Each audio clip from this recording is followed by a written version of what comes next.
दोस्तों, electrician theory का जो हम लोग पहला चैप्टर देख रहे थे उसका यह 5वें भाग का वीडियो है। चैप्टर था हमारा सुरक्षा संबंधी सावधानियां एवं प्राथमिक सहायता। इसमें हमने पिछली वीडियो में कुछ टॉपिकों पर चर्चा किया था। इस वीडियो में हम इलेक्ट्रिशियन ट्रेड में रोज़गार के अवसर के ऊपर चर्चा करेंगे कि अगर आप ITI करते हैं इलेक्ट्रिशियन ट्रेड से तो उससे कहाँ कहाँ पर आपको रोज़गार मिल सकता है, कहाँ कहाँ पर आपके लिए अपॉर्चुनिटी है।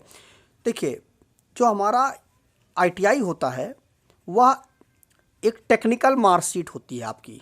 यह एक जो एजुकेशन होती है यह एक टेक्निकल एजुकेशन होती है। यह सिंपल हाई स्कूल जो होता है या 12th होता है या ग्रेजुएशन होता है, पोस्ट ग्रेजुएशन होता है, उस तरह की यह मार्कशीट नहीं होती है। यह एक टेक्निकल मार्कशीट होती है। ये जो हमारे हाई स्कूल होता है, इंटर कर लेते हैं लोग, ग्रेजुएशन कर लेते हैं, BA MA कर लेते हैं, उसमें क्या होता है कि आपको सिंपल एक क्लर्क की वैकेंसी मिल जाएगी या कुछ इस तरह से ही सीमित रोजगार के अवसर होंगे। लेकिन यदि आप केवल और केवल ITI कर लेते हैं, जो ITI है हमारी, वह 10th के बाद आप कर सकते हैं। उसके बाद 10th के बाद आप ITI जो है हमारा वो 2 साल का कोर्स होता है। इसमें जो 2 साल का कोर्स होता है, इसके बाद 1 साल का इसमें प्रशिक्षण होता है जिसको हम अप्रेंटिस बोलते हैं। ठीक है, 2 साल का कोर्स आप ITI कर लें, उसके बाद 1 साल के अप्रेंटिस आप कर लें तो ये आपका पूरा का पूरा कोर्स कंप्लीट हो जाता है। जब आप ITI कंप्लीट कर लेते हैं तो उसके बाद आपके पास चौतरफा जो है वैकेंसीज़ खुल जाती हैं, रोज़गार के अवसर खुल जाते हैं। यह बहुत ही स्वर्णिम रोज़गार के अवसर ये उपलब्ध करा देता है। इसमें सबसे पहले ये जान लेते हैं कि जो ITI है हमारी वह किस किस प्रकार से होती है। जो हमारी ITI होती है वह NCVT में होती है और एक होता है SCVT में होता है। 2 प्रकार की हमारी ITI होती है। जो हमारी NCVT होती है इसका फुल फॉर्म होता है नेशनल, नोट कर लीजिएगा आप, कभी आपको ज़रूरत पड़ जाएगी, नेशनल काउंसिल वोकेशनल ट्रेनिंग। यह हमारा NCVT का फुल फॉर्म हो गया। और SCVT का फुल फॉर्म क्या होता है? State council vocational training. यह हमारा नेशनल काउंसिल वोकेशनल ट्रेनिंग है और यह हमारा स्टेट काउंसिल वोकेशनल ट्रेनिंग है। तो जैसा नाम से ही क्लियर हो जा रहा है, नेशनल है और यह स्टेट है। तो इसकी जो मार्कशीट होगी, जो हमारी NCVT की जो मार्कशीट होगी, यह पूरे ऑल ओवर इंडिया में वर्क करती है। ऑल ओवर इंडिया में आप जा करके जॉब के लिए आप अप्लाई कर सकते हैं। लेकिन जो हमारा स्टेट काउंसिल वोकेशनल ट्रेनिंग है, मतलब जो हमारी SCVT है, या केवल और केवल आप जिस राज्य से आप करते हैं उस ITI को, वह केवल और केवल उसी राज्य में वैलिड होता है। अब क्या होता है कि बहुत से लोग गलती करके SCVT से ही ITI कर लेते हैं, बाद में वो पछताते हैं, परेशान होते हैं। और जो लोग NCVT से कर लेते हैं वो तो बहुत अच्छी ही बात है, कोई दिक्कत ही नहीं है।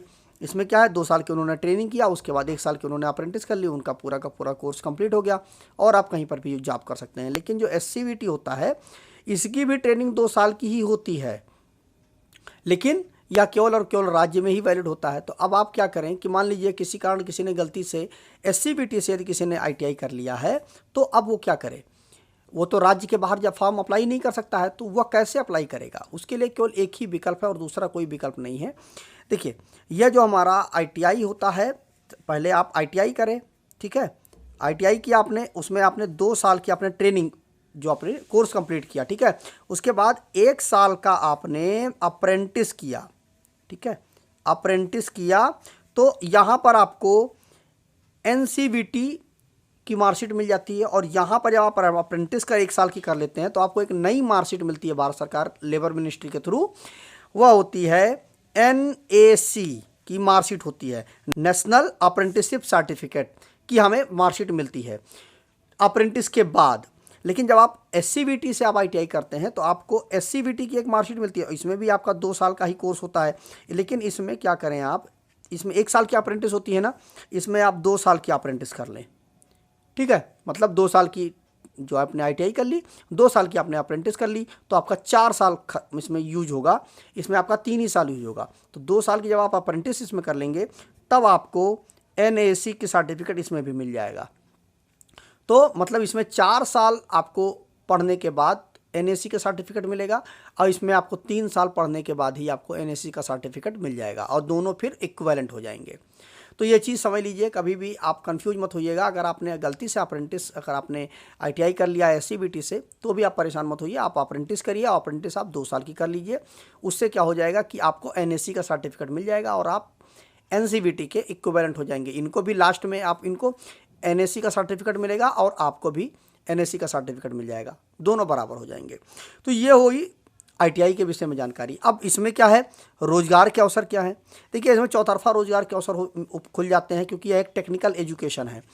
टेक्निकल एजुकेशन मतलब कि किसी इक्विपमेंट को रिपेयर करना, बनाना, इंडस्ट्री में, इन सारी जगहों पे आपको मिल जाती है रोजगार के अवसर। इसमें क्या है कि जब आप पूरा का पूरा प्रशिक्षण, देखिए जब आप आईटीआई करते हैं ना, आईटीआई करने के बाद आपको जो रोजगार के अवसर मिलते हैं या जो जानकारी मिलती है वो आपको एक थ्योरेटिकल जानकारी मिलती है। लेकिन जब आप अप्रेंटिस कर लेते हैं ना, तो आपको वही थ्योरेटिकल जानकारी प्रैक्टिकल में बदल जाती है। जब आप प्रैक्टिकल हो जाता है तो आपके लिए और बेहतर हो जाता है, आपको जानकारी अच्छी मिल जाती है और कहीं पर भी काम करने में आपको कोई भी दिक्कत नहीं होती है। अब इसमें क्या है कि जब आप अप्रेंटिस करने के बाद जब आप निकलते हैं तो आपकी गुणवत्ता बेहतर हो जाती है, आपके अंदर अच्छी नॉलेज हो जाती है, जिससे आप फ्यूचर में आप बहुत अच्छा वर्क कर सकते हैं, बहुत अच्छा आप फ्यूचर अपना बना सकते हैं। अब इसमें क्या है कि कहाँ कहाँ पर इसमें हमें रोज़गार के अवसर मिल सकते हैं। इसमें सबसे बढ़िया है आपका विद्युत बोर्ड होता है, मतलब जो पावर हाउस होता है, उसमें आपको बहुत अच्छे रोज़गार के अवसर मिल जाते हैं। जो कि आपका TG2 की जो वैकेंसी होती है वो आपको मिल जाएगी, ठीक है। विद्युत विभाग में जो आपका बिजली विद्युत बोर्ड होता है वहाँ पे मिल जाता है। रेलवे में आपको मिल जाएगा, खास करके आपको लोको पायलट की वैकेंसी मिल जाएगी या टेक्नीशियन की वैकेंसी मिल जाएगी, तो वहाँ पर बहुत ज़्यादा वैकेंसी होती है। उसके बाद आपका टेलीफोन है, एयरपोर्ट है, जो गवर्नमेंट की जो कंपनियाँ हैं, जो मतलब पूर्ण गवर्नमेंट कंपनियां, जैसे कि हमारी ऑर्डिनेंस फैक्ट्री वगैरह हैं, ये सब और पूर्ण गवर्नमेंट कंपनियां हैं, इसमें भी आपको जॉब मिल सकती है। और आपका PSU सेक्टर की जो कंपनियां हैं, जैसे कि हमारा BHEL, HAL, NTPC, ये सारी कंपनियां हैं, वहाँ पर भी आपको बहुत अच्छी जॉब की अपॉर्चुनिटी मिल जाती है। उसके बाद आप और जो प्राइवेट सेक्टर हैं हमारे, जैसे कि होटल हो गए, अस्पताल हो गए, सिनेमा घर हो गया, कोई सभा भवन है, वहाँ पर बहुत सारे आपके रोज़गार के अवसर खुल जाते हैं, वहाँ पर आप काम कर सकते हैं। खास करके अगर आपने इलेक्ट्रिकल फील्ड से आपने किया है तो वहाँ पर बहुत ज़्यादा आपके पास रोज़गार के अवसर उपलब्ध रहते हैं।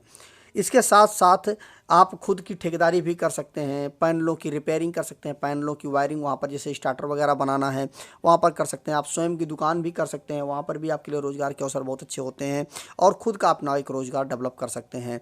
इसके साथ साथ यह जो हमारा पूरा का पूरा जो हमारा टेक्निकल कोर्स होता है, इसमें फ्यूचर में आपको कभी भी परेशान होने की ज़रूरत नहीं है, आप कभी भी घर नहीं बैठ पाएंगे। अगर आपने अच्छे से पढ़ाई की है, अच्छे से ट्रेनिंग की है, तो आपको घर पर नहीं बैठने की ज़रूरत होगी, आप हमेशा आपके पास रोज़गार रहेगा ही रहेगा। इसलिए ITI करना बहुत ही बेहतर है भविष्य के लिए, क्योंकि हाई स्कूल इंटर से आपको कुछ ही आपको रोज़गार के अवसर मिलेंगे। आप खुद अपने चारों तरफ देख लीजिए कि आपके पास 10th किया हुआ कितने लड़के हैं आपके चारों तरफ, 12th किए हुए कितने लड़के हैं आपके चारों तरफ, और ITI किए हुए कितने लड़के हैं आपके चारों तरफ। निश्चित बात है ITI एक आध मिलेंगे, और हाई स्कूल इंटर तो सभी लोग किए रहते हैं। तो निश्चित बात है कि जहाँ पर ITI की वैकेंसी आएगी वहाँ पर तो केवल आप ही वैकेंसी डाल पाएंगे ना, आप ही फॉर्म डाल पाएंगे। तो आप खुद ही सोच सकते हैं कि कितना वहाँ पर रोज़गार के अवसर उपलब्ध हैं। तो इस तरह से आज की इस वीडियो में हमने इलेक्ट्रीशियन ट्रेड में जो रोज़गार के अवसर हैं वो हमने जाना। सारे ITI के ट्रेड में रोज़गार के अवसर बहुत ज़्यादा हैं, लेकिन इलेक्ट्रीशियन में ट्रेड में तो कुछ ज़्यादा ही रोज़गार के अवसर हैं, क्योंकि यह एक ऐसा विभाग है या एक ऐसा फील्ड है जहां पर लोगों को काम करने में डर लगता है, और ये इसका आप फ़ायदा बहुत अच्छे से उठा सकते हैं। तो आज के इस वीडियो में हमने जिन जिन चीज़ों को समझा रोज़गार के अवसर के बारे में, मुझे उम्मीद है वीडियो आपको अच्छा लगा होगा। वीडियो अगर अच्छा लगा हो तो वीडियो ज़्यादा लाइक कर दीजिएगा, शेयर कर दीजिएगा अपने दोस्तों के साथ, जिससे उनको भी इस चीज़ को जानकारी मिल जाए, जिससे वो ITI करने में उनको रुचि बढ़े और अपना भविष्य बेहतर बना पाएँ। तो आज के इस वीडियो में बस इतना ही, मिलते हैं नए वीडियो में। नमस्कार दोस्तों।